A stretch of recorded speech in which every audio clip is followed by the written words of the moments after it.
those are moments of my career that you can memorize, right? Yeah. Okay, but like, I mean, not but even your favorite wrestler, okay, your favorite guys, your favorite wrestlers over the years, do you remember their matches or do you remember their moments? Like things they did in angles, specific things they did. Like, bro, there's nobody can remember a 20-minute match the guy had on the pay per view. All you can remember is that you thought it was good, but you can't really remember the match. Mm-hmm. It's those moments and gimmicks and things like that that make professional wrestling what it is. That the things that you can remember. Nobody remembers Roddy Piper's matches, but they remember Roddy Piper smashing a coconut over Jimmy Snuka's head. Right. So it's like it's things like that that make you that put the fingerprint on your legacy. That you had things that you did that people remembered from 15, 20 years ago.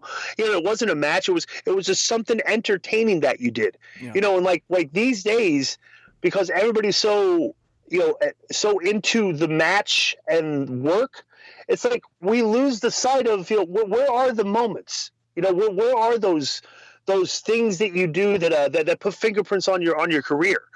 So I mean, it's just a different time, man. I come on these shows too, and I don't want to sound like the grumpy old school wrestler guy, but there's just things from back during when wrestling was popular that people forgotten that we should be embracing again. There's not to be ignored. They say like wrestling's a different time and wrestling's evolved. But like, bro, is evolve a good word if you compare it to what wrestling used to be? Evolved is not a good word because wrestling's gotten worse because less people are watching it.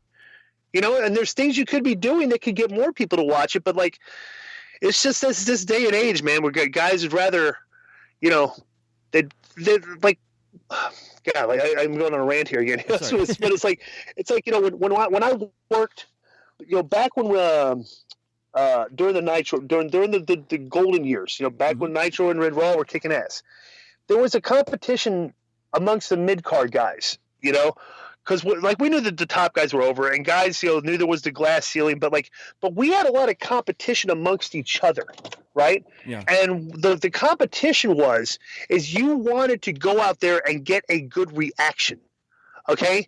It's like we didn't like a lot of guys wanted to go out there and have a lot of guys wanted to have the best match. A lot of guys wanted, but I wanted to get the best reaction.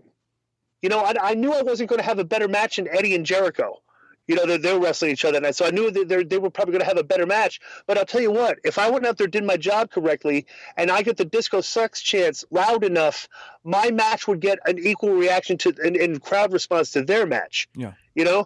So, and I would get the people booing me. That was like I was a heel. I would get a lot of heat. That was my job for the night, to go out there and get the crowd into the match, booing me loud and cheering for the babyface in his comeback. It's like these days, the wrestlers want to do something that will get the crowd to chant, "This is awesome," really loud. Because it's a different philosophy. It's like you don't want to. It's like they don't even want the fans cheering for them. They want the fans cheering for the match. Mm-hmm.